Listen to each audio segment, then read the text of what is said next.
Bom dia, boa tarde, boa noite, dependendo do horário que você está assistindo. Hoje estamos aqui com uma missão muito difícil de calçar o sapato da Fernanda, nossa apresentadora oficial do podcast. Resolveu tirar os 4 sisos, não está aqui com a gente hoje, mas vocês já me conhecem, aqui é o Xande, já participei de vários episódios. Médico, especialista em clínica médica, e um tópico que eu gosto, que a gente vai falar bastante aqui hoje, que é do paliativo. Então, vou trazer os nossos convidados. Eu confesso que eu vou ter que ler os currículos, porque eles são muito grandes, então não deu para decorar, mas vocês vão ver que vai ser bem bacana. A gente tem a Gabriela Moura, vou chamar de Gabi Moura, pode? Claro. Ela é fonoaudióloga, especialista em saúde coletiva, pós-graduada em cuidados paliativos, atua na Maternidade Otaviano Neves, Hospital Veracruz, Life Center e ainda é diretora científica da Sotamig. Como tem tempo para respirar? Não tenho, né, na verdade. E, mais importante, eu sou mãe, sou casada, sou esposa e mãe de uma criança linda de 5 anos. Ou seja, é uma honra ter você aqui, porque eu sei que seu tempo é precioso. Obrigada. A outra Gabi, que eu vou chamar de Gabi Casanova, minha preceptora querida da residência médica, também fez a residência em clínica médica, paliativista pela USP, coordenadora do Serviço de Cuidados Paliativos do João 23. Bem-vinda, Gabi. Obrigada, Xande. É uma honra estar aqui. Foi ela que plantou a sementinha paliativa. E acho que eu já tinha um pouquinho, né? Você tinha. Você me Você procurou regou antes. ela. Você me procurou na questão do paliativo antes de eu te laçar. Pois é. E, por fim, mas não menos importante, temos também aqui o Daniel Alveno, que é fisioterapeuta, mestre em Ciências da Reabilitação, doutor em Ciências pela Unifesp, coordenador da Câmara Técnica de Cuidados Paliativos do CREFITO, conselheiro da Associação Brasileira de Fisioterapia em Urgência e Emergência. Faltou alguma coisa? Talvez, né? Tudo certo. Chegou Obrigado, de São Paulo, corrido, mas está aqui com a gente também. Especialmente aqui para participar do podcast. Obrigado pelo convite. Acho que todo mundo já deu para ver o nosso time de peso aqui hoje. Vai ser um prazer conversar sobre esse tópico, que é meu queridinho também. E também multiprofissional, porque não tem como falar de paliativo sem falar dessa transdisciplinariedade. E aí eu vou começar com cada um de vocês, vou inverter a ordem. Daniel, me conta um pouquinho essa sua jornada como fisioterapeuta, por que você acabou gravitando aí pro paliativo? Conta pro pessoal. Me formei há 22 anos, né? E eu nem sabia que isso existia, não sabia que cuidados paliativos existia. Eu trabalhei com ortopedia desportiva por 10 anos, fiz pós-graduação, trabalhei nessa área, enfim. E eu sempre gostei muito da docência, então acabei fazendo as duas coisas simultaneamente, mas chegou uma hora que a ortopedia desportiva já não me faziam mais feliz e eu fiquei como docente por um tempo e absolutamente do nada, eu não sei como isso aconteceu na minha vida, me convidaram para trabalhar no hospital. E eu nunca tinha trabalhado no hospital. Eu recebi uma ligação de uma amiga minha e falei, eu vou encarar. Eu não sabia que era para uma enfermaria de cuidados paliativos. Acabei aceitando o desafio, mesmo sem saber nada sobre o assunto. E eu me apaixonei de cara por isso. E eu não sabia nada, mas eu estava apaixonado. Então eu resolvi estudar muito. E aquilo fez tanto sentido na minha vida logo de cara, que eu falei, eu preciso ser bom nisso. Porque já que eu sou professor, talvez eu tenha a missão de ensinar outras pessoas também. Porque eu achava um absurdo eu nunca ter aprendido isso, os meus colegas e os meus alunos, porque eu já dava aula em faculdade. Então, eu incorporei isso na minha vida e estou há 13 anos na mesma enfermaria de cuidados paliativos. Acho que é um pouco disso. Às vezes o paliativo escolhe a gente também, né? No meu caso, acho que foi isso. Que bom. E você, Gabi Casanova? Me conte um pouquinho aí da sua jornada. Então, meu caso também foi o paliativo que me obrigou, na verdade. Não falo nem escolheu, porque não teve como fugir.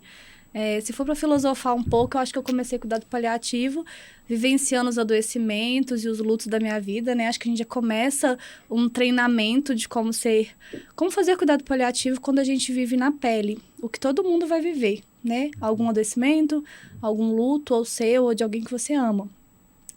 E quando eu fiz clínica médica, na verdade na faculdade eu odiava cuidado paliativo, porque quando me falava cuidado paliativo, eu sentia que eu via algo mais de abandono, eu tinha essa impressão ou esse preconceito, como um acadêmico que não teve na graduação nada sobre o tema.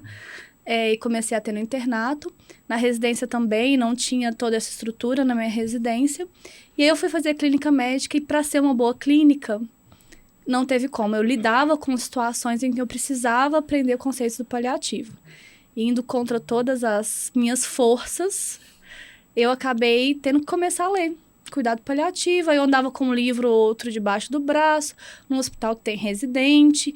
Aí, como não tinha nenhuma referência de cuidado paliativo, quando o bicho pegava nos sintomas, num momento mais final de vida, num dilema de qual paciente tinha benefício ou não de uma invasão, os residentes me procuravam e falavam, Gabi, me ajuda. E eu falava, mas eu não sei. Tipo assim, eu tava só lendo um livrinho debaixo do braço, e aí eles, mas se alguém sabe é você. Eu falei, nossa, meu Deus, se alguém sabe sou eu. Aí eu senti assim, gente, eu tenho que me especializar nisso, porque eu já tô sendo uma referência de algo que eu não sei.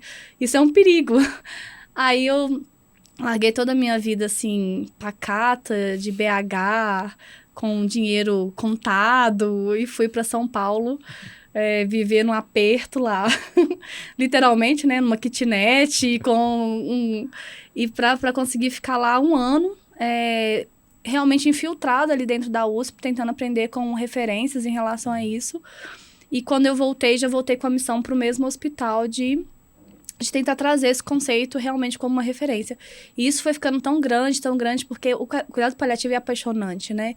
Então, todos os profissionais foram se interessando e os residentes foram aumentando a potência do que eu fazia ali. É realmente algo que é um efeito borboleta, assim, vai reverberando, vai ressonando nas pessoas. E aí, a gente conseguiu uma equipe de cuidado paliativo, depois de alguns anos, também batendo na porta da diretoria, vira e mexe e tudo. E agora eu estou bem satisfeita com o projeto que a gente está fazendo lá, de realmente expandir essa equipe para ela se tornar de verdade uma equipe e não só uma médico-equipe, né? A gente está nesse processo e é isso, a história se resume nisso aí. Foi um pouquinho longa, né? Resumindo, uma kitnet mais ou menos desse tamanho, R$7.000 por mês de aluguel. Você se transformou em paliativista. E eu cheguei depois já com Gabi, paliativista, referência. Foi muito bom aprender com você. Obrigada. E agora, Gabi Moura, me conta um pouquinho dessa jornada. Então, eu fui trabalhar num hospital pediátrico aqui de Belo Horizonte, referência em doenças raras, né? O maior hospital pediátrico aqui de Minas. E lá já existia o serviço de cuidado paliativo, né? Uma médica, ela já tinha construído lá todo o serviço super bem estruturado, que tem já as enfermarias, tem um ambulatório, tem os interconsultores, tem uma atenção domiciliar. Então, é um serviço bem estruturado, que atualmente também tem residência, né? Para pediatra, para equipe médica. E aí, fono não trabalha num lugar só, né? A gente atende o hospital inteiro. Normalmente somos em poucos profissionais. E eu atendia também dentro da enfermaria do cuidado paliativo. E aí eu lembro que chegou uma criança, um adolescente, na verdade, com uma doença rara. Ele internou no CTI, pediram minha avaliação. E eu não tinha muitos conhecimentos, atendi ali, mas eu realmente não sabia muito bem o que era o cuidado paliativo. E aí eu identifiquei que ele tinha uma disfagia grave, e aí suspendi via oral, indiquei sonda, gastrostomia, aquele processo todo. Não sabia que ele estava em fim de vida, não tinha essa noção na época. E aí eu vi todo o sofrimento dele durante 2 meses de internação. Então, o menino que, a partir do momento que eu suspendi via oral, ele ficou extremamente deprimido. Ele parou de sorrir, ele quase não conversava com ninguém da equipe. E eu fui vendo ele se deprimindo mesmo e nada, assim, só sintomas descontrolando, sabe? Então, assim, aí a Nutri ficava indicando aumentar a dieta, e aí ele vomitava, aspirava, piorava, voltava pro CTI, aquele bate e volta, e aquele sofrimento, e aquilo foi me dando uma angústia, mas uma angústia, e eu sofrendo, de vendo aquele menino sofrendo, até que ele acabou indo a óbito, né? Não chegou a ir pra casa, ele chegou a fazer até uma intubação paliativa e faleceu, e eu comecei a me questionar, falei, gente, tem alguma coisa que não foi legal. Aquilo me incomodou tanto que eu falei, eu só trouxe sofrimento para aquele menino. Desde o momento que eu entrei naquele leito, que eu conversei com aquela família, com aquela mãe, e me marca muito, porque eu lembro quando eu suspendi a via oral, eu falei que tinha que passar a sonda, a mãe perguntou assim, eu tenho opção? E eu falei, não. Você vê que a gente não esquece, né? Quando marca a gente não esquece nem do que fala. Eu falei, não, tá legal, esse jeito de cuidar não tá legal, eu acho que eu preciso estudar um pouco mais sobre isso, porque eu acho que eu só fiz mal pro menino, pra criança, pra mãe. E aí que eu fui procurar sobre a especialização, fui tentar entender melhor como que funcionava. E aí foi uma virada de chave, assim, e vira mesmo, né? A gente muda o nosso jeito de cuidar, de atender um paciente. Essa foi minha virada. E é muito legal que você traz isso, porque a gente tende a imaginar que a medicina ou a área da saúde, com todas as revoluções que ela tem aí, que talvez esse passo para trás a gente entende às vezes como vai faltar algo ou que a gente está deixando de ofertar algo para o paciente. E o paliativo mostra para a gente às vezes que menos às vezes é mais, ou o adequado, né, para cada paciente faz mais diferença, né? Eu sempre falo que, assim, entubar um paciente é muito fácil. Agora, conversar com a família, tá pronto para entender essa jornada de saúde do paciente, dar uma notícia difícil, né? Isso vai ser muito mais difícil, né? E é legal que a gente, às vezes, passa por isso para conseguir mudar a nossa mente. Muitas vezes menos tecnologia é mais cuidado, é mais recurso humano, por isso que não é uma questão de não investimento, né? É uma questão de investir naquilo que realmente vai trazer benefício.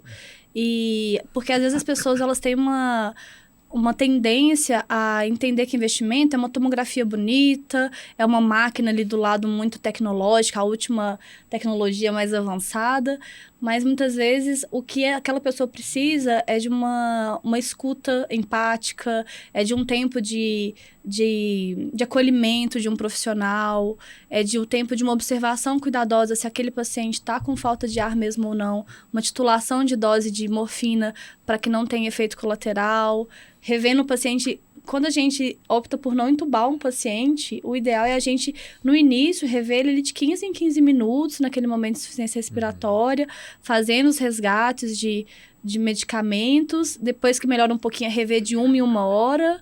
Então, é um tipo de recurso humano muito próximo do que um paciente grave de CTI precisa, para ele não descompensar clinicamente, para ele ser atendido imediatamente. Então, é um investimento importante, do ponto de vista de recurso, soft skills, né, vamos dizer assim, e recurso especializado. Então, menos é mais trabalho, menos tecnologia é mais trabalho, menos tecnologia ou menos invasões significa mais vida, mais qualidade de vida. Então, tem vários menos e mais aí nessa jornada do cuidado paliativo.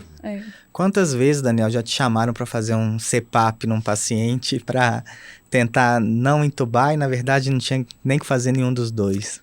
Inúmeras. E não é o CPAP, é a aspiração, é a angústia, às vezes, da equipe de olhar para um paciente em desconforto respiratório e tudo que a gente foi ensinado a fazer eu preciso garantir que ele continue vivendo e respirando pelo maior tempo possível. Então, quais são os recursos que eu tenho para isso? Se é por secreção, vamos aspirar. Se a aspiração não der certo, nós vamos para a VNI. Se a VNI não der certo, nós vamos para o tubo. E ninguém está olhando para o paciente, as pessoas estão olhando para a insuficiência respiratória. Então, quando você fala que é difícil não entubar, não fazer, né, um recurso, uma imagem ou uma ventilação mecânica invasiva ou não invasiva, é difícil, mas é mais difícil ainda porque a gente não aprendeu isso desta forma. E pior do que não aprender é que a gente aprendeu errado na maioria das vezes. A gente aprendeu como não fazer, o que não deve se fazer, né? E depois de, décadas, às vezes, trabalhando, fazendo errado, eu entendo que é talvez mais difícil ainda para os profissionais voltar e falar assim, nossa, eu preciso reaprender isso aqui. E, né, que na sua história foi um pouco disso, né, Gabi? Eu preciso olhar para as coisas que eu estou fazendo e não tá legal, tem alguma coisa que eu não sei e que eu preciso aprender. Só que é uma minoria que toma a decisão de eu vou estudar de novo, eu vou atrás e agora a partir de agora eu vou fazer diferente. A maioria vai escolher continuar fazendo como sempre fez. Infelizmente. Os mais jovens talvez pensem bem diferente São disso, menos né? anos que a gente vai, de certa forma, desaprender para aprender de novo. Exato. Então, quanto mais jovem, fica mais fácil, né? Sinto isso. Mas exige uma postura de humildade. É isso que eu ia falar. Sim, um pouco de, talvez, ego ali, né? Sim. A vaidade humana, às vezes, não deixa você, né? Falar, opa, eu preciso melhorar, né? O ser humano é muito vaidoso, eu acho. Sim, eu até ensino muitos residentes assim, se você fizer uma atitude por arrogância ou por medo, pode ser que você erre. A chance é muito grande que você erre. Mas se você realmente tiver uma coragem, se você tiver humildade, olhar aquela questão como um todo, a chance de você acertar é grande, né? Então, eu falo muito assim, às vezes eu chamo o médico. Tem coisas que eu não sei, eu chamo outro colega para compartilhar a decisão, chamo um especialista, e eu chamo hoje em dia muito mais do que o médico. Eu chamo minha equipe multi, que tem expertises que eu não consigo nem conceber como médico, porque muitos leigos acham que o médico sabe mais do que a equipe multi, como se a equipe multi fosse um patamar mais baixo. E, na verdade, tem muita coisa que o fisioterapeuta, o fonoaudiólogo sabe que eu não sei. Na verdade, assim, o que eles sabem eu não sei. A maioria das coisas, na verdade, a caixinha inteira, quase, exatamente. Eu não sei como que antigamente os médicos eram os próprios médicos que faziam a fisioterapia. Eu não sei como é que eles conseguiam. Acho que eles tinham menos questões da medicina para aprender, porque é impossível, né? E assim, o que eu acho é que vai ser muito complexo, inclusive essa questão do desejo, né? Essa conversa me lembrou um paciente que a gente teve na residência, que foi um paciente que ficou 2 anos internado no hospital, e teve um dia, e ele era traqueostomizado, então assim, né, a via oral não estava permitida, mas ele falou que ele queria comer. Então, assim, era um paciente que, apesar de não ter uma indicação, uma possibilidade técnica, Segura, o desejo dele vinha de comer. E eu fico imaginando, ficar sem comer deve ser difícil, né? E a gente sentou, explicou os riscos, e ele, consciente e lúcido, falou, tudo bem, eu estou ciente, eu quero comer. E eu lembro do dia que ele comeu, a felicidade que foi um pudim de chocolate. E então, assim, a alimentação acho que deve ser... A alimentação sempre pega, né? É. Sempre pega, independente da faixa etária, né? Tanto no adulto quanto na pediatria, na criança, né? Comer faz parte do nosso convívio social, não está relacionado só à nutrição, né? É afeto, é cuidado, é prazer, é muita coisa envolvida na alimentação. Então, assim, tirar a alimentação sempre pega. Eu acho que é um ponto fraco, assim, né? Sempre são conversas difíceis, na hora que a gente tem que... E, inclusive, Xande, esse paciente, não sei se é o mesmo, que a gente já teve inúmeros pacientes com esse dilema da comida, né? Assim, de a gente ter que ponderar os riscos e entender que comer, apesar de levemente arriscado, é muito grandemente uma qualidade de vida no tempo que aquele paciente tem. Mas esse paciente, se for o mesmo, ele era, assim, um paciente extremamente contraindicado para segurança, e ele queria viver o maior tempo possível para ver o Galo ser campeão, e tinha uma chance ainda do Galo ser campeão. Digamos que é motivo honesto. E não seria em breve.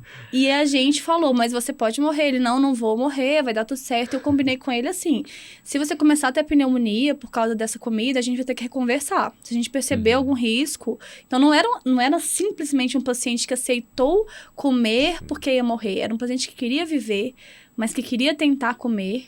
Se ele não tentasse comer, era melhor ele morrer, mas que ele ainda queria que a gente usasse outros artifícios para ele continuar vivo. Isso é muito legal. E aí, ele alimentava, e a alimentação vinha na traqueostomia, quando aspirava, como se fosse igual aqueles fantasminhas camaradas, sabe? Que cai, você vê, e ele com um sorrisão, ele tinha um sorrisão, né? O sorrisão dele é marcante, todo mundo que via. E ele comia felizão, tal, e de vez em quando aspirava lá um pouquinho de mingau, paranã, e ficou 4 meses assim, sem ter uma pneumonia, comendo. Vocês imaginam, assim, foi aí que eu falo que é humildade, né? Humildade perante as escolhas do paciente, humildade perante o que realmente pode acontecer com esse corpo que tá adoecido, mas que também tem alguns recursos ali que a gente consegue diminuir aqueles sintomas daquilo que tem tanto prazer. Existe, né, uma aspiração. Dá pra minimizar. E aí existe também um processo de poder retornar a decisão. Que a gente poderia, vendo que tinha risco, ele ficou muito secretivo, ficou desconfortável com aquele alimento, o risco do falecimento realmente acontecia, e para ele, e eu lembro que ele tinha medo de morrer, porque tinha um sofrimento espiritual, porque ele não sabia o que ia acontecer com ele, se ele ia pro céu, se ele ia pro inferno. Ele não tinha ainda como é que fala? Os erros dele ainda assombravam ele nesse sentido. E aí, deu pra gente fazer esse jogo com ele, mas com muito tempo de conversa. Porque até ele tá com traqueostomia, a gente não entendia ele com coisa de 5 minutos.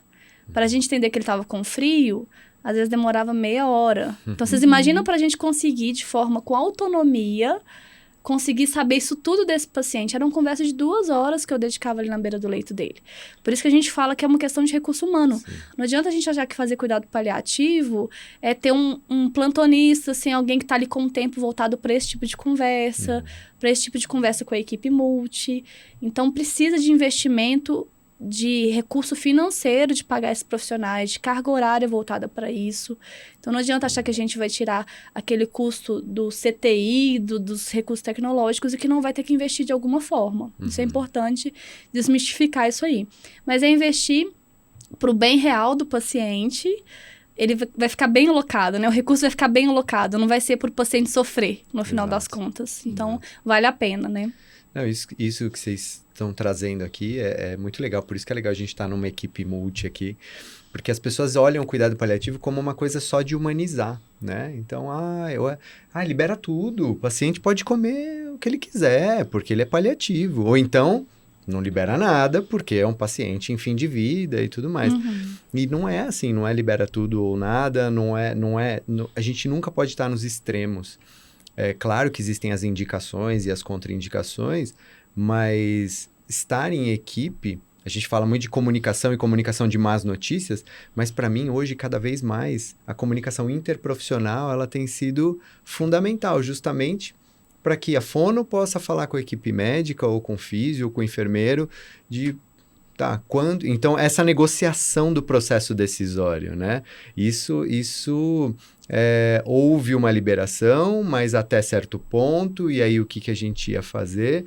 E isso é avançado dentro do cuidado paliativo, isso não é básico. E, mais uma vez, é avançado porque a gente não constrói essa habilidade ao longo da nossa formação. Não tem aula de comunicação interprofissional durante a nossa graduação, muitas vezes nem durante a nossa pós-graduação. Se tivesse de comunicação, já ia ser alguma coisa. Comunicação em saúde, né? Já seria uma grande coisa. E comunicação é uma habilidade técnica, portanto, a gente precisa estudar comunicação também. Então, fica a dica aí para as pessoas.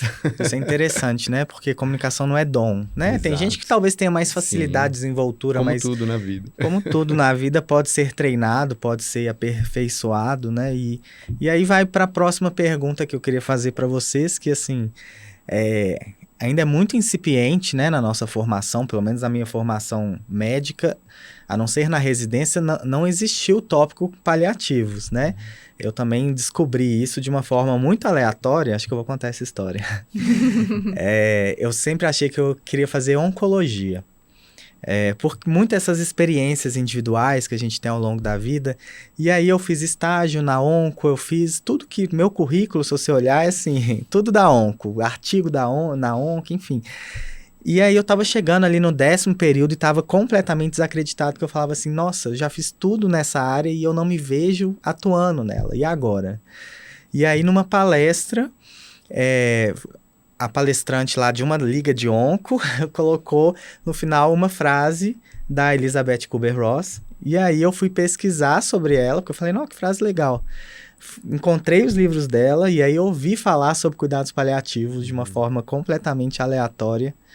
Então, acho que tem essa questão da nossa formação, né? Mas eu acho que tem um pouco da nossa sociedade, assim. Como que vocês enxergam? Por que o paliativo, apesar de existir há tanto tempo, a gente está começando a falar disso agora? Eu acho que o cuidado paliativo, pensando em população, ele ainda está muito relacionado às últimas horas de vida, últimos dias de vida. É muito sobre morte, e quando você começa a estudar cuidado paliativo, você começa a ver que é muito mais sobre vida do que sobre morte, né? É claro que a gente cuida do processo de fim de vida, cuida no processo de luto após a morte, né? Isso como equipe multi, mas é muito mais sobre a vida do paciente e como ele vai viver até o momento onde ele não conseguir mais viver, do que sobre morte. Só que para o profissional que estudou isso fica muito claro. Agora, quando a gente chega na população, ainda tem o estigma de quando não tem mais nada para fazer, quando a quimioterapia... o cuidado paliativo ele só passa a ser oferecido em decorrência de uma falha terapêutica em algum momento, né, da história do paciente ali. Aí se fala sobre cuidado paliativo e se tenta explicar de maneira, às vezes, ruim para esse paciente, para essa família, o que é. E aí é óbvio que se você explicou mal, o cuidado paliativo entrou numa fase de refratariedade de cuidado, é quase que, como você falou no começo, jogar a toalha, desistir, abandonar, não tem mais o que fazer. E aí gera realmente preconceito e ninguém quer. Então, precisamos falar de cuidado paliativo dentro de um outro contexto, de forma muito mais ampla. E acho que isso tem acontecido devagarinho, mas a gente tem muito para caminhar ainda. Acho que chegar mais na população geral, né? Sim. A gente que gosta, que está estudando, que está na área, tá tranquilo, mas acho que somos em poucos ainda. Sim. Né? Então, assim, a população geral não vê cuidado E paliativo. já esteve em novela, né? Recentemente foi retratado em novela. Teve o caso do Pelé, o caso da Rainha Elizabeth, então acho que tá ganhando algum destaque, mas a gente, talvez ainda como cultura latina, né, que é muito apegada a alguns valores de família, de proximidade, a gente ainda tá um pouco atrás aí nessas conversas, né? E na verdade, assim, eu tenho pessoas no meu consultório de cuidado paliativo que não tem nenhuma doença. Só para filosofar um pouco mais, são pessoas que se preocupam se tiver, por exemplo, os meus pacientes, eles são pacientes de 20 anos que tiveram traumatismo craniano e estão em estado vegetativo o resto da vida. Não tinham nenhuma doença até 1 segundo do acidente. Então, eu convivo com muitas pessoas, muitos profissionais de saúde que estão vivenciando isso. E a preocupação, que às vezes a gente vai fazer as diretivas antecipadas de vontade, o testamento vital, é de, e se eu for um dia esse paciente? Será que a minha mãe vai conseguir representar tudo que eu acredito que é bom de se viver, o que vale a pena se viver nessa situação? Será que meu marido vai conseguir me representar? Então, essas pessoas me procuram para a gente conseguir elaborar esses documentos. E eles nem têm doença, para mostrar o quão precoce que o cuidado paliativo pode ajudar alguém a se conhecer melhor. E é bem interessante o processo de fazer esse documento, é que a gente começa a lembrar dos processos de doença que a pessoa viveu, como que ela enxergou aquele momento, o que aquilo soou para ela. Então, é um processo de autoconhecimento com os processos de doença da nossa própria família, com as nossas vivências, lutos, o que a gente sente ou não sente. Então, é muito sobre olhar para a sua vida. Porque a vida é isso, né? A vida é passar por todas as etapas dela. Perder alguém, perder a si mesmo quando a gente perde a capacidade de um trabalho, quando a gente perde uma questão estética do envelhecimento, as rugas do nosso rosto, né? Então, às vezes a gente começa a ter que se conhecer para passar por isso de uma forma menos sofrida. Então, o paliativo, filosofando mais amplo do que a doença, ele é se conhecer para conseguir passar por essas perdas, por esses lutos, de uma forma menos sofrida. E isso se simboliza nesse documento, em que você se conhece para falar o que você gostaria ou não nesse momento, se você não puder falar sobre por si mesmo, né? Então... E esse documento é difícil de fazer, não é? Eu tive muita dificuldade em fazer o meu. Gente, os pacientes, É eles ficam muito meses. difícil. Eles ficam meses com o documento, porque o documento é deles. Então, às vezes, a gente escreve junto só para direcionar um pouco por que os profissionais de saúde gostariam de saber na hora de tomar decisões. Mas eu entrego o documento e falo, você pode desmanchar, você pode não usar nada, você pode escrever do seu jeito. Eles demoram meses para voltar para mim e falar assim, eu custei a conseguir abrir para ler. Não é fácil. É esse tabu que a gente tem de olhar para essa situação. Mas é um movimento, né? Eu acho que é um movimento importante. Se conhecer é difícil, né? É se deparar com a possibilidade de um dia não estar mais aqui. Então, falar sobre isso, é isso. E quando a gente fala sobre isso no almoço de família, a primeira coisa que as pessoas fazem é virar essa boca pra disso, lá. não, Bate na madeira. Bate na madeira, pelo amor de Deus. Por que você está falando isso? Vamos mudar de assunto, que papo ruim. Exato. E aí, Gabi Moura, acho que isso traz um pouquinho eu queria escutar da sua experiência, né? Porque eu acho que quando a gente lida com um paciente que já está com uma doença avançada, já está com uma idade mais avançada, a gente consegue entender e aceitar um pouquinho melhor a morte. Mas na pediatria, imagino que seja um pouco mais complexo. É muito difícil. Já é cultural, né? É difícil a gente falar de criança, de finitude em criança, né? E não é a ordem natural, né, da coisa. Então, falar de finitude na pediatria é desafiador. Eu acho que o mais difícil do cuidado paliativo na pediatria é da gente prognosticar. Então, a gente não consegue prognosticar tão bem na pediatria igual se faz no adulto. Então, então, a gente construir um plano de cuidados é muito difícil. Porque, assim, A família sempre tem aquela esperança da melhora. A criança muitas vezes realmente melhora. E vive ainda muitos anos e bem, com qualidade. Então, a gente conseguir construir aquilo ali é tempos mesmo. Então, não é fácil, não é rápido, é difícil. Muitas vezes a gente não consegue. Muitas vezes a gente invade muito mais do que a gente gostaria. Né? Então, realmente não é fácil, não. Eu tenho dificuldade? Gente, é muito difícil. Né? Então, toda conversa... Acho que eu não saio de uma conversa sem chorar junto com a mãe. Nenhuma, acho que nenhuma. Não consigo. É muito difícil. Ainda mais depois que a gente é mãe, é ainda mais difícil. Eu não consigo imaginar qualquer coisa com meu filho, assim. Eu acho que não deve existir dor maior no mundo do que ver um filho doente ou ver um filho falecer. Eu às vezes discuto casos na pediatria, apesar de não trabalhar com pediatria, né? Porque a gente tem um grupo de cuidado paliativo pediátrico, mas não tem físio, então às vezes a gente discute junto, chama Grupo Girafa, inclusive Legal. lá da Unifesp. E eu sinto exatamente isso, assim, discutir é uma coisa, vivenciar no dia a dia é outra completamente diferente. Isso, de certa forma, é uma vantagem para mim, porque eu não estou emocionalmente vinculado com aquela família, com aquela equipe, então eu tenho um olhar de fora que permite uma discussão um pouco mais técnica em alguns momentos, isso é bom, né? E, por outro lado, eu tenho que ouvir quem está vinculado ali com essa família e quem está sofrendo junto.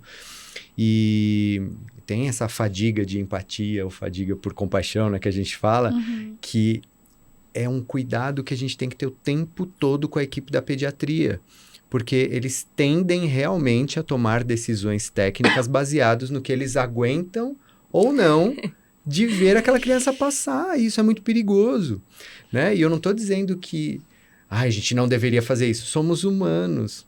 Mas a gente precisa de uma equipe justamente para um chamar, às vezes, a atenção do outro e falar, peraí, será que a gente não está indo longe demais? Ou você não dá conta de falar com essa família porque, pô, o filho dele é da mesma idade do seu, vamos, eu te ajudo. Então, já tiveram várias reuniões onde eu participei que praticamente eu conduzia a reunião e falando junto com o médico ali sobre as questões relacionadas ao paciente. Então, mais uma coisa de equipe multi que é legal, né? É legal a gente estar junto, é importante a gente estar junto, confiar um no outro, saber para qual direção nós vamos, porque não importa quem está falando, às vezes é a pessoa mais pronta naquele momento para falar com quem precisa, para que a decisão seja a melhor possível, até porque a gente não vai paliar 100% todo mundo. Sim. Não adianta, você falou, né, às vezes eu fico chateada, que às vezes a gente não consegue fazer, a gente invade demais. A gente invade os adultos também, os idosos também, a gente não consegue paliar 100% todo mundo, isso é uma ilusão, a gente não vai conseguir fazer. Mas a gente tem que sempre se cobrar para que o melhor seja feito, né? E realmente fazer o melhor sozinho é muito difícil. Porque é difícil tecnicamente, é difícil emocionalmente, porque estamos lidando com situações complexas.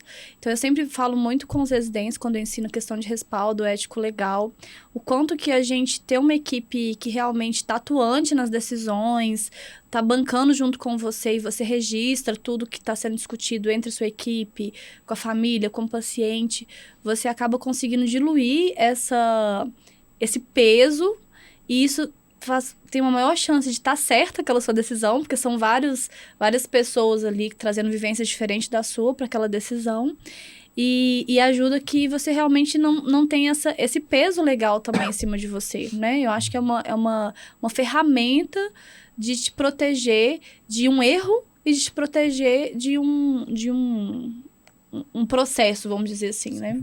Eu acho, assim, é interessante pensar nisso.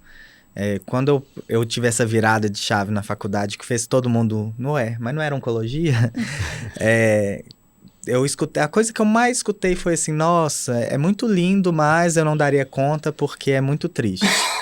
E aí, às vezes, as próprias, né, os outros colocam uma carga assim na gente, e realmente a gente vai lidar com momentos de fragilidade, momentos tristes. Eu choro vendo comercial, então assim, né, nessas situações eu acho que é mais comum ainda.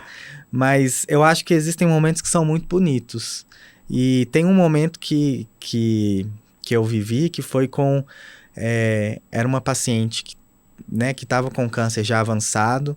e ela passava pelo cerco do silêncio, né? Para quem está escutando aí, cerco do silêncio é aquele momento em que alguma informação é omitida de alguma pessoa, né?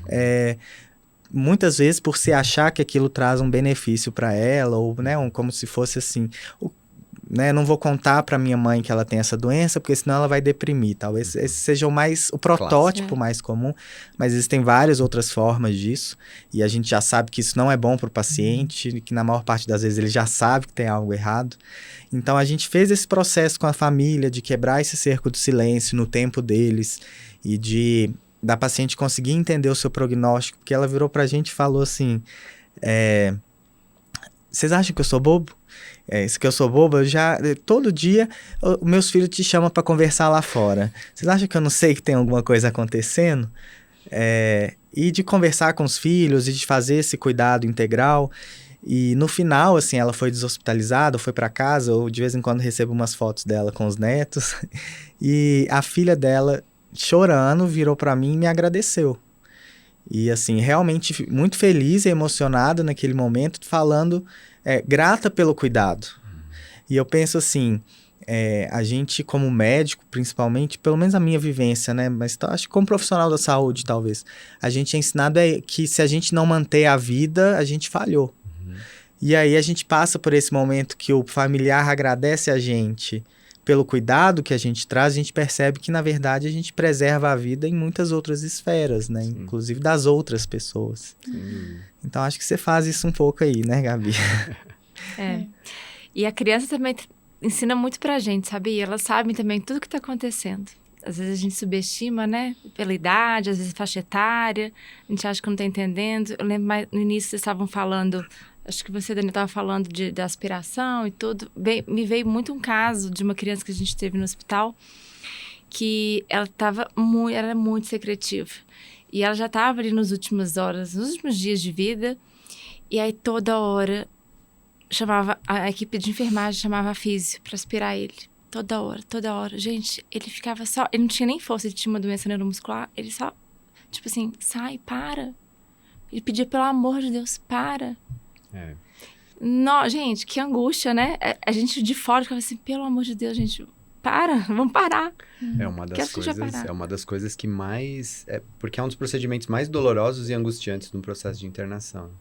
Esse ano fui convidado para dar algumas palestras no CIFIR, é o maior congresso de fisioterapia respiratória e terapia intensiva da nossa área, né, no Brasil. E nunca tinham tido tantas palestras de cuidados paliativos nesse congresso. O último, pra vocês terem uma ideia, teve uma. Nesse, teve 13. Não.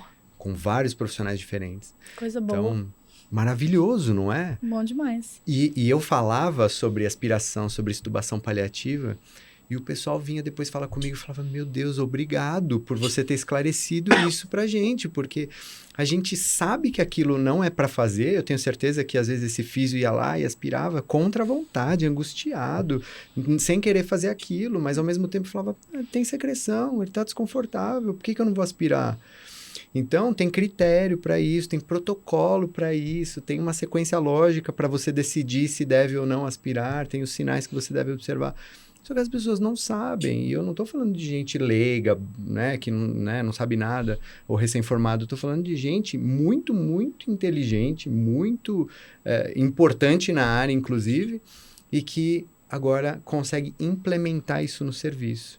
Então, assistir uma palestra, assistir uma aula e conseguir implementar isso no serviço... Gente, eu quero ver essa aula com sua. Justificativa. Vai ter essa aula onde? Eu quero ver, eu quero assistir. Porque eu preciso de ver essa aula de quando sinais de aspiração, porque assim, por mais que eu tive um caso que eu estava num churrasco no final de semana, eu coordenava um setor lá que só era eu de paliativista no hospital inteiro, e o meu setor tinha muito paciente paliativo, eu introduzindo ainda alguns conceitos, a equipe, e aí uma fisioterapeuta me mandou uma mensagem e falou assim, eu vou pedir para entubar esse paciente, não tá digno e tal, e eu falei, meu Deus, deixa eu... E era uma fisioterapeuta muito assim, empenhada, e realmente, não adianta você falar sobre não entubar um paciente que não protege via aérea, que não consegue ter uma tosse eficaz, né, para tirar a secreção, é sobre o que fazer para ele não sofrer com essa secreção, com essa não tosse.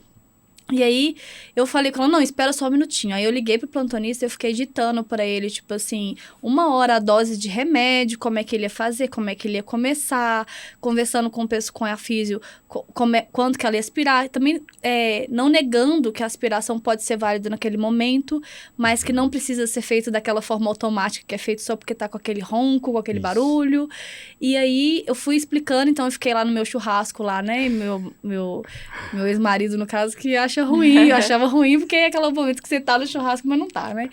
E aí, é aquela coisa que não é simples. Então, não é só sobre não entubar e deixar alguém torturando o paciente porque tá aspirando, porque às vezes é a única coisa que as pessoas têm para fazer. Sim. Também deixar o paciente agonizando cheio de secreção também não é uma opção. Claro que não.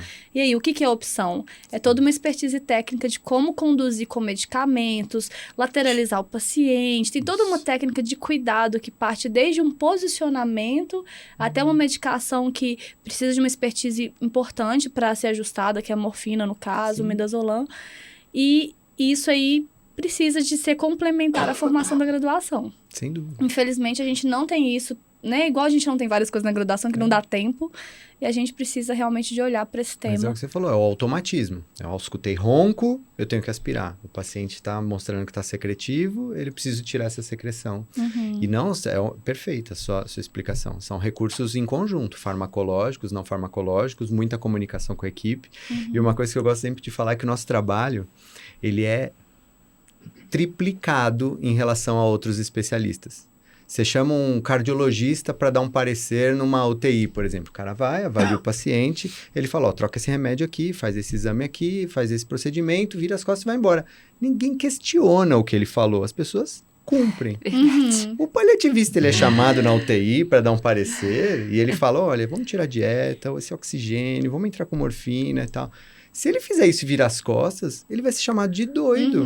E ninguém vai fazer o que ele mandou fazer. Nada vai ser feito, é isso que é o pior. Então, ele tem que... Olha, então, a dieta, por isso. Ele precisa entrar em minúcias Nós e somos todas a as equipe da explicações. falação. Eu Dá falo uma pro aula, pessoal. né? Tem que dar uma Tem que aula, dar uma aula. exatamente. Não, e não é uma aula para uma pessoa, não. Não. Porque eu tô Não. percebendo lá no hospital que eu vou precisar de... Aquela aula que eu dou pro pessoal daquele plantão diurno, eu tô tendo que começar a pensar numa estratégia de dar no noturno, porque não tá sendo passado. A passagem de plantão não tá acontecendo. Então, a gente tem que pensar como que a gente consegue replicar esse momento de falação, de comunicação ali. E aí eu começo a colocar na prescrição orientações, e a prescrição é quase um livro. Por que não vamos aspirar? Por que não vamos colocar oxímetro? Porque para ser uma coisa Essas meio angústias educativa. costumam vir muito na enfermagem, né? Sim, sim. Mas é a enfermagem que tá cuidando ali. Sim, Eu eles respeito também se muito. angustiam, né? Eu respeito muito o técnico de enfermagem, que para mim é quem tá mais próximo do paciente no cuidado e que sente essa dor, o sofrimento do paciente. Então, quando eles vêm me argumentar alguma coisa indigna, alguma coisa que precisa mudar, eu escuto com muita atenção, eu pondero, porque provavelmente eles são mais próximos da voz do paciente, sabe? Sim, Do que sem precisa dúvida. de ser modificado. A enfermagem é a certeza. família, né? E às vezes o técnico tá com uma dúvida que é da família. A família deixou ele com dúvida. E ele não soube explicar, ele tá trazendo pra gente. Então, a gente tem feito até algumas ações de educação da equipe de técnicos de enfermagem, porque eles não participam da nossa visita multi, por conta do trabalho Sim. deles. Eles não conseguem participar não da reunião conseguem. pela rotina, né? Então, acho que essa é um ponto que precisa ser levantado mesmo, da gente fazer educação continuada com esses profissionais que estão ali na beira-leito o tempo todo. Com E certeza. um olhar de um técnico de enfermagem que está angustiado com o processo de cuidado que você está dando para o paciente, faz com que a família fique desconfiada e angustiada. E não, por mais que você fique 2 horas numa reunião com a família, o dia a dia daqueles olhares reprovando aquele cuidado de quem está realmente assistindo o paciente ali, à beira-leito, desconstrói todo o cuidado que você acha que você lindamente está fazendo. Então, a gente até brinca um pouquinho, o pessoal da limpeza precisa de também estar alinhado, porque eles passam ali ao demais. redor do leito, Sim. limpando, e eles também fazem um perto da família. Ou eles também ficam com o olho esbugalhado, assim, sabe? E isso aí pode desconstruir um Imagina na tempo pediatria. de construção, né? Exatamente. E quando tem as enfermarias, né? Igual lá tem, nesse hospital tem as enfermarias de cuidado paliativo, o pessoal da limpeza às vezes comenta se uma família, né, vai ser transferida para lá, já chama do cantinho da morte, né? Tem vários nomes, né? Então, assim, eles comentam às vezes com outros familiares. E aí Sim. vai Sim. Já teve um Atrapalha. caso de um porteiro que aconteceu isso. A paciente chegou para ir pro setor de paliativo. E o porteiro falou assim, nossa, ela vai para lá? Nossa, coitada, tá nas últimas.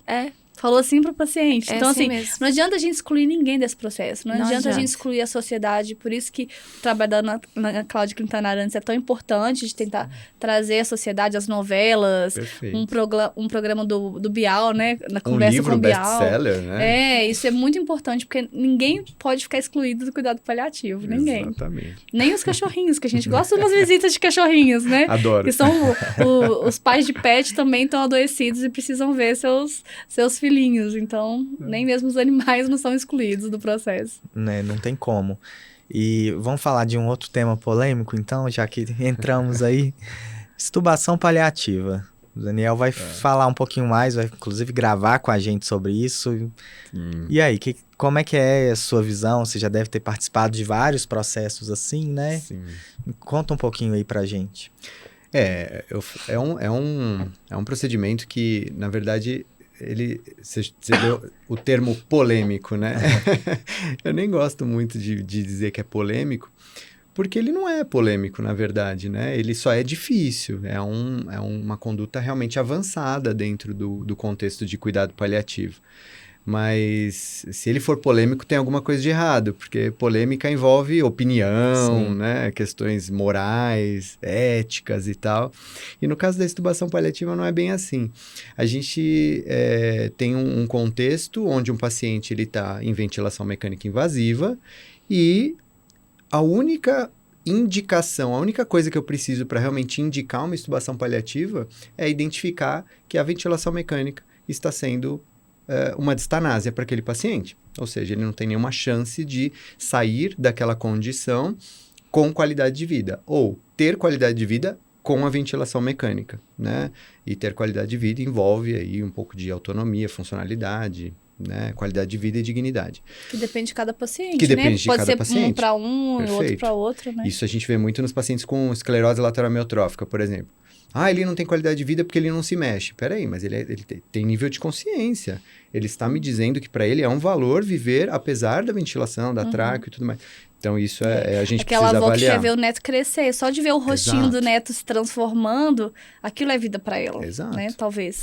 Então, a gente precisa ter esse cuidado. Mas, à medida que a gente identifica que realmente a ventilação mecânica é uma distanásia, para todo mundo, inclusive, né, considerando o conjunto paciente e família, existe a indicação de retirar aquilo. Só que não é ir lá puxar o tubo e deixar o paciente agonizar até morrer, né? Como muita gente acha que é dessa forma. Que é Meu simples, Deus, não é melhor deixar ele sedadinho, entubadinho, né? Não, não é. E a gente tem que ter muita clareza de que não é. E é por isso que existem os protocolos para conduzir o controle impecável de sintomas, para que a gente consiga ter uma comunicação muito bem feita, para que essa família entenda o processo de retirada da ventilação mecânica. E, ao contrário do que muita gente pensa, mesmo a gente fazendo tudo isso direitinho, as pessoas acham que vai tirar o tubo, o paciente vai morrer imediatamente após. E muitas vezes, se não a maioria delas, o paciente ainda vive horas, às vezes dias, até falecer. Em alguns casos, aí menos comuns, mas não tão incomuns assim, a gente já deu alta para paciente. Já tive que a gente fez extubação uma experiência paliativa. assim também. A Gabi, Bem eu acho comum que na ela- pediatria. Então, A Gabi, pois é. eu acho que chega a viver anos, né, Gabi? Depois Anos. de uma situação Pois é. paliativa. Anos. Ou seja, o tubo Anos. não estava realmente significando sobrevivência, estava significando só sofrimento. Exato. Nesses casos neurológicos de crianças, né? Muitas vezes. Exato. É o Então, doutorado de uma médica pediatra É mesmo? referência aqui em Belo Horizonte. O doutorado dela é sobre isso. Extubação Inclusive. paliativa em pediatria? pediatria. Quero ler esse Ela trabalho. tá fazendo, né? Ela está fazendo, ela não terminou ainda. Ainda Legal, legal. E são entendendo e respeitando essas individualidades, né? Claro. Teve também um outro paciente que também me marcou muito, que era um paciente que ele amava cantar no coral da igreja, era a atividade dele, um momento de conexão dele com o que ele tinha de crenças ali, e ele teve um tumor de laringe. Não. Ante a possibilidade de ressecção e não conseguir mais cantar, ele optou por não fazer o tratamento, né, cirúrgico e aproveitar o tempo que ele tivesse de voz. E ele tinha deixado isso muito claro, né? Isso muito claro para a família. Não estava escrito, mas esse valor dele porque o processo de fim de vida dele provavelmente seria uma obstrução mecânica, né? Esse tumor ia fechar a garganta e ele viria a falecer. E ele estava ciente disso e em paz com isso. Que é um manejo de sintoma bem difícil, essa situação. Super, angustiante, né? Pode acontecer de uma hora para outra. É bem comum precisar de uma sedação paliativa, né? É só para trazer que é complicada essa decisão. Sim. E aí chegou esse momento. E ele foi atendido na emergência.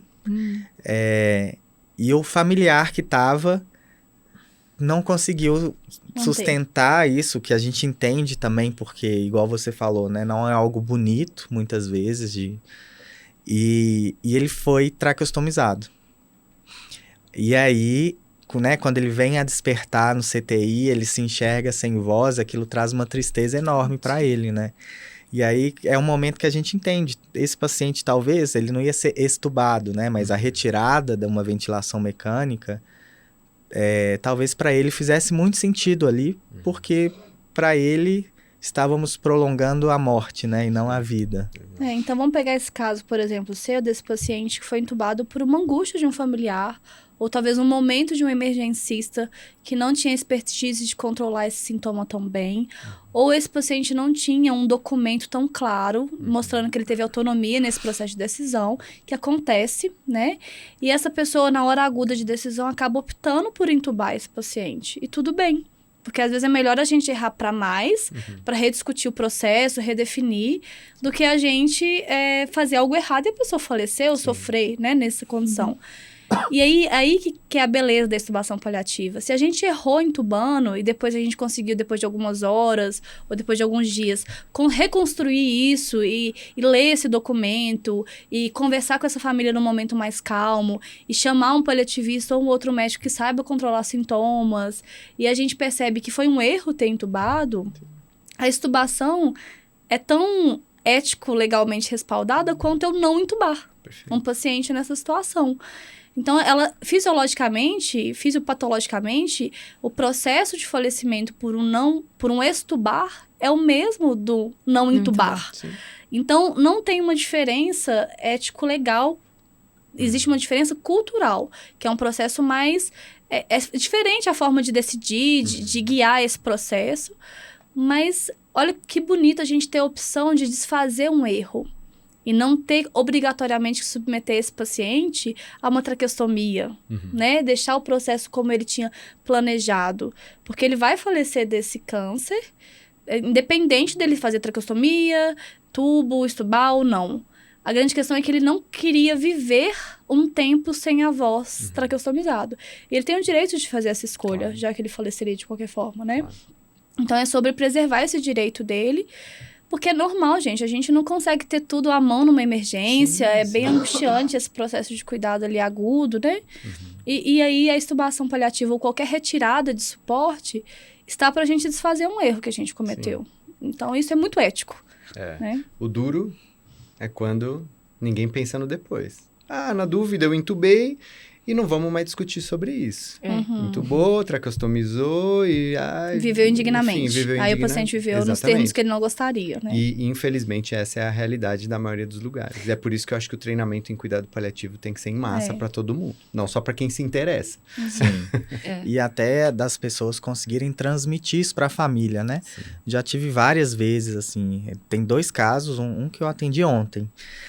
No SAMU, um que eu cheguei na cena, era uma PCR, o familiar ligou para o SAMU, foi orientado reanimação, né? Na triagem do SAMU, a gente não tem muito tempo para perguntar como é que ele tá, como é que é o histórico, E aí, quando eu cheguei na cena, era um paciente que realmente já estava mais emagrecido, parecia não ser um paciente muito independente, mas eu continuei a reanimação, e aí chega a cuidadora e fala assim, eu vou perguntando enquanto estou reanimando, né? O paciente, o que ele tem de saúde? Aí a cuidadora falou assim, ele é hipertenso, diabético e paliativo. Ela chegou ele tem saúde, ele tem paliativo. E aí, eu até congelei assim na hora, não, mas calma aí. E ela isso não tinha fazendo entendido. massagem, né? Começou a falar. Eu já fiz isso algumas vezes. E assim, não, mas calma aí então, né? O que eu tô fazendo aqui? Será que isso cabe? Então, talvez não tenha sido tão bem transmitido, ou às vezes foi uma decisão tomada que não passou pela família, porque tinha uma indicação técnica, né? Mas a gente tem que sempre entender se o técnico se aplica naquele paciente. Como que vai ser se parar de fazer esse procedimento para essa família, Sim, né? O sim. quanto isso vai ser visto como negligência, o quanto que isso vai ter um luto complicado. E o caso que eu atendi ontem também foi um caso que, quando eu cheguei na cena, os bombeiros chegaram antes, estavam reanimando o paciente, e aí eu fiz esse processo de reanimando, conversando, e o filho me traz, que era um paciente já com uma demência avançada, que era completamente dependente para tudo, até para tomar banho, se alimentar, e aí eu pergunto para ele, e já conversaram com você sobre o processo, como ele gostaria de ser cuidado, e o filho não traz aquilo. Então, um paciente que, né, chega no momento final da vida, ele faleceu, tendo indicações e podendo se beneficiar disso, dessa indicação, desse acompanhamento, e não teve. Não foi oferecido. Né? É uma infelicidade, né? Esse paciente que a gente tem uma previsão de como que a qualquer momento ele vai ter esse processo de falecimento e a gente não conseguiu oferecer para essa família um planejamento antecipado de cuidado,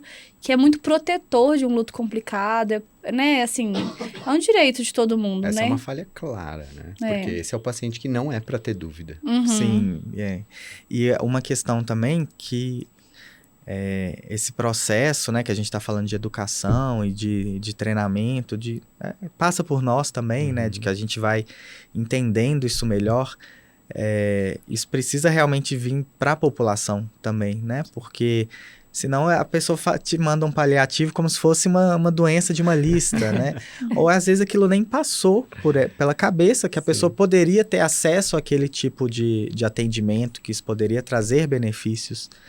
Então, assim, realmente eu sinto que a gente precisa falar mais disso. Acho legal esses momentos que a gente cria aqui, porque quando a gente vai quebrando esses estereótipos, as pessoas vão percebendo que tem muito a se fazer. Sim. E que é muito bom esse muito a se fazer e que é muito positivo, né? Eu fiquei muito feliz quando um ano atrás, quando a gente estava discutindo se a gente ia colocar cuidado paliativo no jaleco ou não, se era positivo usar esse nome para fazer o nosso cuidado pelo tabu, pelo preconceito.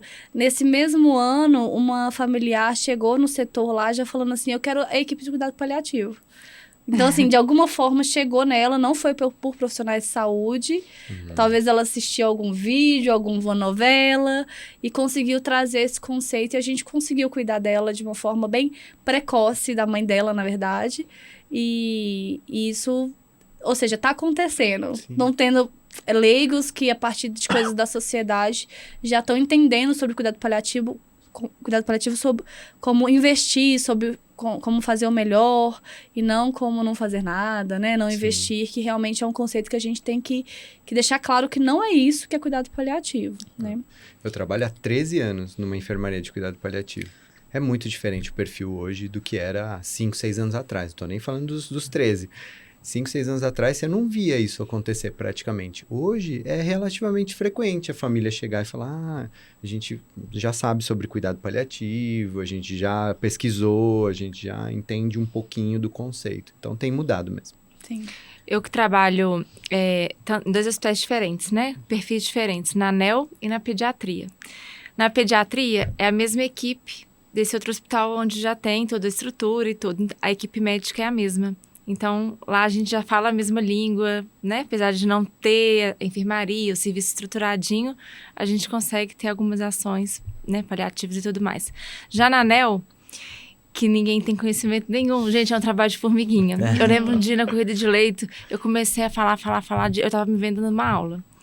E aí, hoje, isso foi logo quando eu entrei, tem um pouco mais de 2 anos. Hoje, a coordenadora, sempre quando tem um caso difícil, ela me chama para conversar com a família junto. Legal. Então, eu acho que é isso, assim, Construiu. né? A gente vai indo devagarzinho, né? assim bom. a gente vai disseminando um pouquinho. Galgou o espaço. Você conquistou um espaço, né? Na verdade, é isso. O bom é que Desbravando geralmente... mata fechada. A gente fala isso no paliativo, né? E na PED é difícil, gente. Imagina anel. Nossa. Ai. Nossa Demais, senhora. demais, com Anel certeza. realmente é E, muito mais e as necessário. crianças são muito resistentes, né? Os Muito. prematuros e tudo. Então, realmente, é difícil Desafiador. conversar sobre esse tema. Muito. E a gente nunca sabe, né? Como é que o prematuro vai Se é difícil desenvolver. prognosticar Na PED, imagina PED e na na anel. anel é mais difícil. Quanto mais no início de vida, Sim. mais difícil, a incerteza beira todas as probabilidades ali, né? Sim. E a gente tá chegando no final, acho que se deixassem, ficaríamos a gente aqui ficaria. várias horas. certeza. Foi rápido. Mas passa rápido, a gente empolga, né? E eu queria só que vocês trouxessem, então, para quem tá né, vendo assim, uma mensagem, também uma definição. Então, o que é cuidado paliativo? O que é isso que a gente falou o tempo inteiro? Vocês conseguiriam... Porque é complexa essa pergunta também.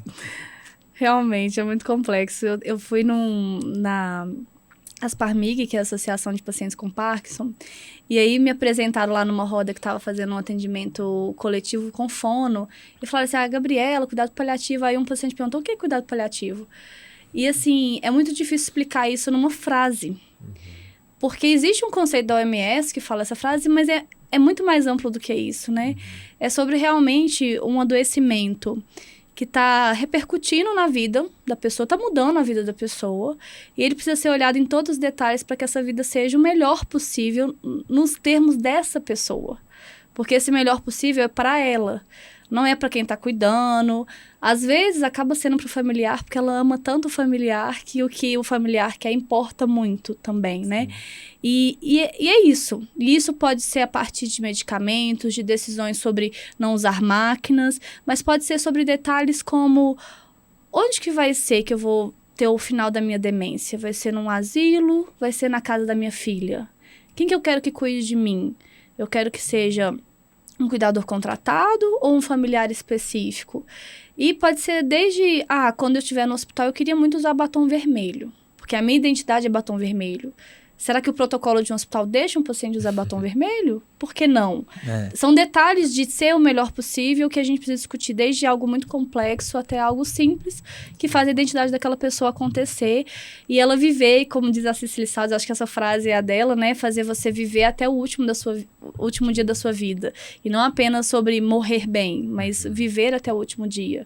Então, acho que paliativo é isso. Tudo que é um parágrafo, um texto, não sei nem o que é. Não é só uma frase.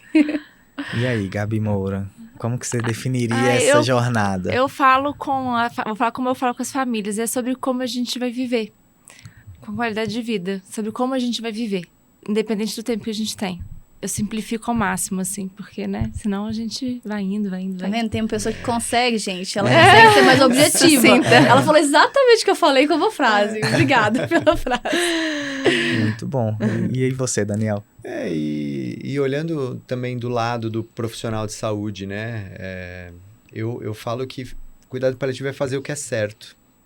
Só que para você fazer o que é certo, você precisa conhecer a doença, o paciente, dentro de um contexto biográfico dele, que envolve ele, família, do ponto de vista físico, psíquico, social, espiritual, com todas as indicações técnicas e contraindicações que existem no cuidado para ele, e não só de procedimentos, condutas e tratamentos médicos, mas tudo que envolve esse cuidado, né? Que vai garantir o máximo de funcionalidade, autonomia, qualidade de vida e dignidade para ele até o último dia, se possível. Eu acho que você é o mais sucinto possível, então. Fazer cuidado paliativo é cuidar. Cuidado, tá no nome, né? O que eu quero dizer com isso? É entender o que é cuidar. Porque, primeiro que isso é muito individual, né? Isso vai para cada pessoa. Quando você traz a biografia, a história de vida faz com que a gente entenda como a gente quer ser cuidado, o que é valor. Entender dentro dessa biografia e desse processo de adoecimento ou não, o que é cuidado, o que esse paciente realmente faz sentido para que ele receba da gente que oferta, né, essas intervenções ou enfim. Então acho que a gente talvez voltar mesmo para esse lado de entender aquele ser e cuidar dele na magnitude e na complexidade que ele tem, né? Porque é isso, somos muito complexos. Não dá para fazer um protocolo e falar que isso se aplica para todo mundo. Oferecer o melhor que Exatamente. podemos. Tá vendo? Você tentou falar de cuidar, mas você explicou bem o que é. Precisou explicar o cuidar. Não tem como. Eu tenho uma pergunta. O Galo foi campeão antes do paciente Eu tava morrer? doida pra perguntar isso. Foi o Na verdade, brasileiro gente, 2021? Foi muito emocionante, exatamente. Foi tipo o brasileiro junto com a Libertadores. Ele viu os dois. Não foi no mesmo ano o negócio Não, assim? Libertadores foi 2013. Brasileiro foi 2021. Não, gente, eu não entendo Assim, eu sou um muito pouco de Galo, mas atleticana, teve né? dois Não, títulos. foi 2013, não. Foi o... É porque foi a Copa do Brasil e a... Ah, então foi 2013 e brasileiro. 2014. Não, então não foi, porque eu Não, tava, gente, tava não. lá. A Copa do Brasil foi logo depois da Libertadores. Não, ó, foram 2 títulos. Eu não sei se foi mineiro com... Não sei, foram 2 títulos bem Assim, próximos. o brasileiro foi assim, uma Aqui. coisa... Quase um milagre. Mas deixa eu contar pra vocês, olha só. E ele tinha uma proposta de reanimação. Se ele parasse, porque ele queria viver, tinha medo de morrer, pela questão espiritual. Era possível, tecnicamente, apesar dele ser um paciente em ventilação mecânica, era possível. Ele só não ficava em casa por questão social, vamos dizer assim. E aí, 2 semanas antes dele ver o Galo ser campeão, ele teve uma PCR. Meu Deus do céu. E o plantonista e a residente que estavam eram atleticanos. Então, eu acho que eles fizeram a massagem cardíaca mais bem feita. Da vida. E ele voltou lúcido e assistiu o Galo ser campeão. E teve isso sim, depois a gente pode até checar, mas teve isso de dois títulos próximos, assim, alguma coisa assim. Mineiro e brasileiro. Foi no mesmo pode ano. ser alguma coisa assim. Foi mais recente. E aí, assim, foi muito legal, porque, assim, todo mundo que trabalhava nesse setor ia lá cumprimentar ele, a gente levou Legal. bandeira do Galo e tudo, porque Mas isso era deixa eu te muito falar, forte eu nele. que sou Bom, cruzeirense, que criado a vida inteira, torci pro Galo ganhar. Quase. Por Por causa causa dele. desse paciente, né? Assim, isso foi uma história muito bonita mesmo. E é assim, ele acabou falecendo no hospital depois de um tempo, por causa de um quadro de uma parada cardíaca que não teve esse resultado tão positivo. Ele acabou ficando em estado vegetativo pós essa parada cardíaca e já tinha esses termos. Enquanto ele não conseguisse se comunicar, comer e assistir o Galo, isso não fazia seria sentido. vida. Vida. E aí a gente começou a definir um foco em conforto e que foi muito bonito, assim, viveu o que poderia viver Que do legal. jeito nos termos dele. Foi bem legal esse caso. Muito bom, parabéns. Obrigada. Então acho que a gente pode encerrar. Agradecer a vocês pela presença. Acho que a gente vai ter que marcar mais conversas, Por favor. porque temos muito a falar sobre esse tema, mas é isso, é um passinho de cada vez, a gente vai conquistando espaço. E agradecer quem está aí assistindo, quem está escutando. Compartilha isso, a gente precisa que mais pessoas conheçam sobre o paliativo de verdade, né? E foi um prazer estar aqui com vocês. Obrigada, foi muito bom, gente. Gostei muito. Obrigada, Prazer viu? enorme estar aqui. Obrigado pelo convite.